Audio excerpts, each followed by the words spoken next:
చేస్తారనేది కూడా చూడాలి. రేవంత్ సీఎం కావడానికి నేనే కారణం. ఈ మళ్ళీ మళ్ళీ మళ్ళీ మళ్ళీ మళ్ళీ మళ్ళీ ఏందన్నా మల్లన్న ఇది. నేను మల్లన్న నాకు వ్యక్తిగతంగా ఎటువంటి దూషణ లేదు, కానీ ఒక ప్రొఫెషన్ జర్నలిస్ట్గా నాకు తెలుసు. అయితే తన ఆలోచన తన భావాలు అప్పటి నుంచి కూడా తను పంచుకునేవాళ్ళు, తను చేసి మాట్లాడేవారు. కాకపోతే ప్రజాక్షేత్రంలోకి వచ్చిన రాజకీయం లాగానే వేయాలి, తను అదే చేస్తున్నాడు. కాకపోతే ఒక మీడియాని అడ్డం పెట్టుకొని 100 కోట్లు సంపాదించిన వ్యక్తి ఎవరైనా ఉన్నారంటే మన ఈయన. ఒక రూపాయి వేయండి అన్న, చాయ్ పైసలకు 1 రూపాయి వేయండి అన్న అంటూ ఇప్పుడు 100 కోట్ల పైచీలకు ఆస్తి, బోడుప్పల్లో ఒక విల్ల, చూస్తే అమోహం. మళ్ళా మిస్సెస్ డిఈటి అనుకుంటాను, so government job holder. So ఏదేమైనా సక్సెస్ఫుల్ పర్సన్ అండ్ ఎప్పుడు వార్తల్లో నానాలనుకున్నాను. ఎగ్జాక్ట్గా తను ఎప్పుడు కూడా తనను ఎవరు మర్చిపోద్దని వార్తల్లో నానే వ్యక్తి తీన్మార్ మల్లన్న. వార్తల్లో నానాలి. సో తన గురించి ప్రతి ఒక్కరు చర్చించుకోవాలనుకొని స్వభావం ఉన్న వ్యక్తి తీన్మార్ మల్లన్న. అదే చేస్తాడు, ఎంతటికైనా తెగిస్తాడు. సో కాకపోతే ప్రతి మనిషికి ప్లస్ మైనస్ ఉంటుంది. సో ఆ వ్యక్తికి కూడా ప్లస్ మైనస్ ఉంది. మనం దానికోసం ఎక్కువ మాట్లాడుకోలేదు. ప్రశ్నిస్తేనే నాపై సస్పెన్షన్, ఆ కాంగ్రెస్ను ఖతం చేసే పనిలో ముఖ్యమంత్రి రేవంత్ ప్రధానమంత్రి మోడీతో దోసి. అందుకే 2028లో బీసీ ముఖ్యమంత్రి అయితే లక్ష్యం పోరాటం. మీడియా సమావేశంలో ఎమ్మెల్సీ తీన్మార్ మల్లన్న అంటూ కూడా నాపై నా వల్లనే కాంగ్రెస్ అధికారంలోకి, తన వల్లనే కాంగ్రెస్ పార్టీ అధికారంలోకి వచ్చిందని, రేవంత్ సీఎం అయ్యారని ఎమ్మెల్సీ తీన్మార్ మల్లన్న అన్నారు. సోమాజిగూడ ప్రెస్ క్లబ్లో బుధవారం మీడియాలో మాట్లాడుతూ తనను ప్రశ్నిస్తేనే తనపై సస్పెన్షన్ వేటు వేస్తారని ఆరోపించారు. తనకు పంపించిన సస్పెండ్ కాపీని ఫ్రేమ్ కట్టించుకోవాలని తెలిపారు. కాంగ్రెస్ పార్టీని ఖతం చేసేంత వరకు సీఎం రేవంత్ రెడ్డి ప్రయత్నిస్తున్నారు. అందులో భాగంగానే ప్రధానమంత్రి మోడీతో దోస్తీ చేస్తారని ఆరోపించారు. బీసీలకు రాజాధికారం ఎందుకు రాదో చెప్పాలని నన్ను సస్పెండ్ చేస్తున్న మాత్రాన అంటూ కూడా ఒక వార్తను వినడం. అయితే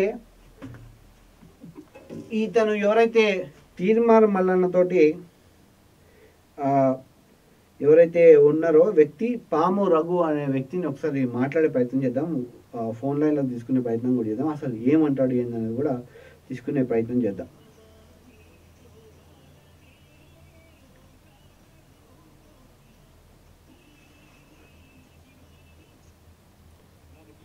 గుడ్ మార్నింగ్ రఘు, నేను లైవ్లో ఉన్నాను. ఒక 2 నిమిషాలు మల్లన్న కోసం మాట్లాడుకోవచ్చా? అయితే నిన్న ప్రెస్ మీట్కి మీరు కూడా వెళ్ళినట్టున్నారు రఘు. సో తీన్మార్ మల్లన్న మళ్ళీ ఒక కొత్త నాటకానికి తెరలేపిండి అనుకోవచ్చా? 100% కొత్త నాటకం తెరలేపిండన్న. తను చేయని నాటకాలు ఏమున్నాయన్న?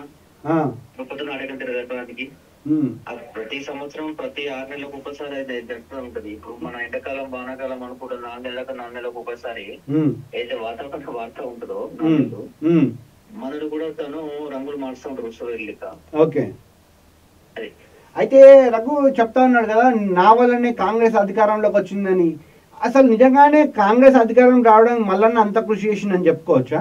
అన్న ఒక సామెత ఉన్నా, ఇప్పుడు కారు పోతుంటే కారు కింద కుక్క ఉంటది. ఆ కుక్క ఏమనుకుంటుంది, కారు మొత్తం నేనే పోతా అనుకుంటది. ఆ కారు నా వల్లనే పోతుంది ముందుకు అనుకుంటది. ఇప్పుడు తన వల్లనే మొత్తం కాంగ్రెస్ పార్టీకి అధికారంలో వస్తే మరి తనే ముఖ్యమంత్రి చేయాలి కదా పార్టీ.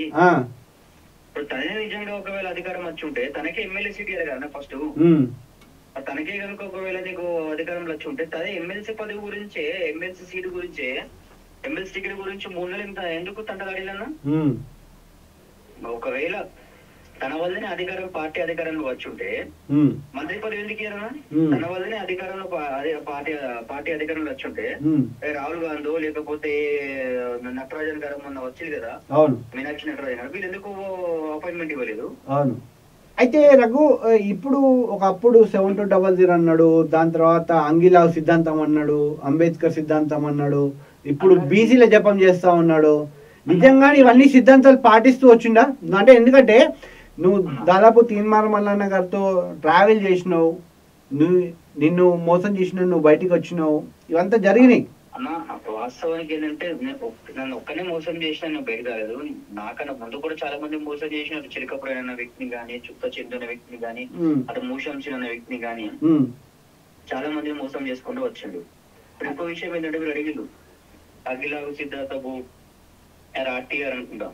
ఇప్పుడు ఈ వ్యక్తి 2020 నవంబర్ 1వ తారీఖు ఏదైతే జనగాం నియోజకవర్గం నుంచి పాదయాత్ర స్టార్ట్ చేసిండో ఆ రోజు ఈయన పక్కన ఎవరు లేకుండే, నేను కుక్క కూడా దిక్కలే వాస్తవానికి. ఆ టైంలో పాపం మన ఎస్సీ బిడ్డలు పక్కన ఉన్నారు, ఎస్టీ బిడ్డలు పక్కన ఉన్నారు. అప్పుడు ఓపెన్ చెప్పాలంటే కొంతమంది బీసీలు పక్కన ఉన్నారు. నేను చూసినా కాబట్టి అందులో ఒక బీసీ నేను. బాబాసాహెబ్ అంబేద్కర్ సిద్ధాంతంతో ముంగడిపోతా ఉన్నా, కాంశీరామ్ గారి పులే గారి సిద్ధాంతంతో ముంగడిపోతా ఉన్నా, వాళ్ళ ఆలోచనతో ముంగడిపోతా ఉన్నా. బడుగు బలైన వర్గాలకు మనకు బహుళ రాజ్యం రావాలి, బడుగు బలైన వర్గాలకు న్యాయం జరగాలని దురంతం కొట్లాడుతూ ఉన్నా అంటే సరే నిజమే కావచ్చు. మన బడుగు వెనుకబడిన వర్గాలకి మన చేస్తారు కావచ్చు, ప్రశ్నించ గొంతుగా బయటకు వచ్చింది అనుకొని నేను సపోర్ట్ చేసుకుంటూ పోయిండు. పాపం వాళ్ళ కుటుంబాలను సైతం పక్కన పెట్టేసి, వాళ్ళ కార్యాచరణ పక్కన పెట్టేసి, వాళ్ళ తిండి కూడా చక్కగా తినకుండా ఈయన గురించి చెప్పులు ఎరగటట్టు తిరిగిళ్ళు చాలా బలకలు ఉన్నట్టు. అది వీళ్ళు పోతా ఉంటే ఫస్ట్ దళితులను వాడుకున్నాడు, దళితులను మోసం చేసిండు. తర్వాత గిరిజనం వాడుకున్నాడు, గిరిజనం మోసం చేసిండు, పక్కన పెట్టేసిండు. ఇక బాబాసాహెబ్ అంబేద్కర్ సిద్ధాంతం అనేది పక్క జరిగింది, కాంచీరామ్ పులేవ సిద్ధాంతం అనేది పక్క జరిగింది. ఇది పక్కన పెడితే తర్వాత ఏదైతే ఎమ్మెల్సీ ఓడిపోయిన తర్వాత మీరు మంచి స్టేజ్ వచ్చిన మనకి, స్టేజ్ చేసిన తర్వాత అందరిని పక్క పెట్టేసిండు. దాని తర్వాత ఈ ఎమ్మెల్సీ కాంగ్రెస్ పార్టీ ఎమ్మెల్సీ పదవి గురించి ఓషన్ వాడుకున్నారు. ఎందుకంటే అటు ఓసీలు లేదు ప్రతి ఒక్క నియోజకవర్గంలో. అవును, ఆ మధ్యలో చూసినాం కూడా పొంగులెడ్డిని జోపడం గానీ, వెంకటరెడ్డిని జోపడం గానీ ఇట్లా చేసిండు. ఉత్తమ్ కుమార్ రెడ్డి చూడడం గానీ, ఒకనొక టైంలో ఒకనొక టైంలో కోమటిరెడ్డి వెంకటరెడ్డి గారిని 2 పంగలు చేసి నార్కెట్పల్లికి ఒకటి నగరికల్కి కూడా వేస్తా అని చెప్పిండు. అలాంటి కోమటిరెడ్డి వెంకటరెడ్డి దగ్గరికి పోయి ఆయన సమరపట్టిండు.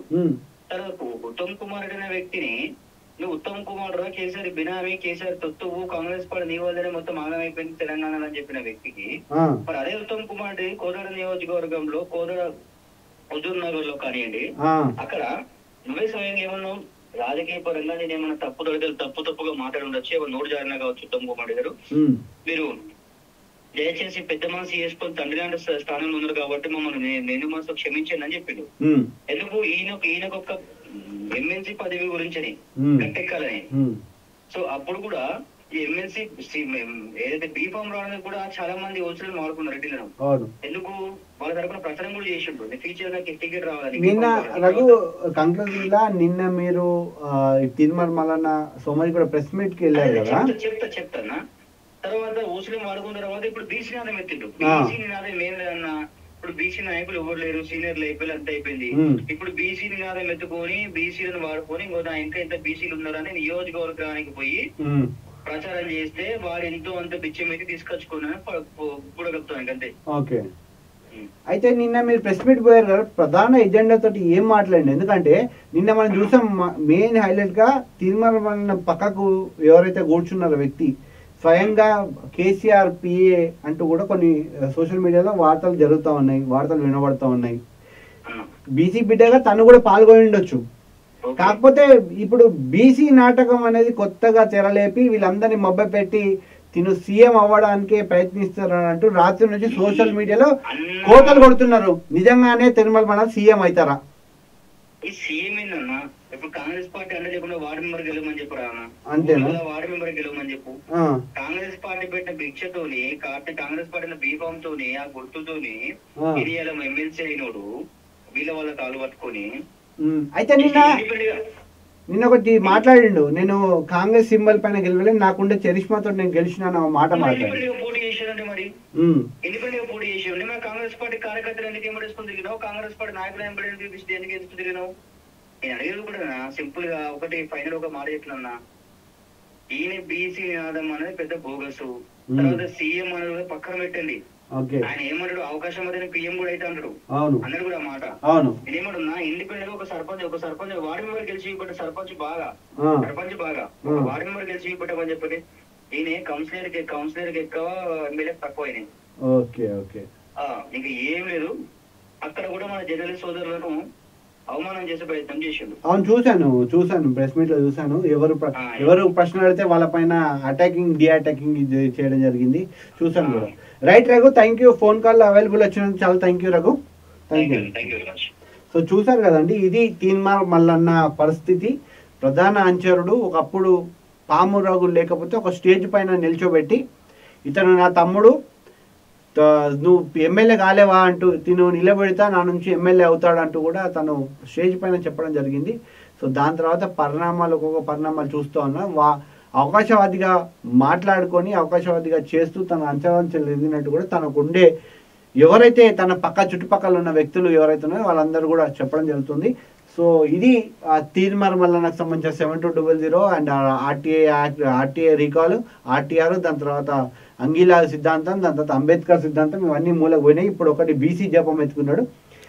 ఇదేంట్రా బీసీ జపం అంటున్నా అంటే, నేను కూడా ఒక బీసీ బిడ్డనే, కానీ బీసీల చైతన్యం చాలా పెద్దది. కాకపోతే ఈ విధంగా మనం పోతే మాత్రం ఖచ్చితంగా ఒక్కరు మాత్రమే డెవలప్ అయ్యే ఛాన్స్ ఉంది. అట్లా కాకుండా బీసీలం అన్నీ కూడా అన్ని కులాల వ్యక్తులు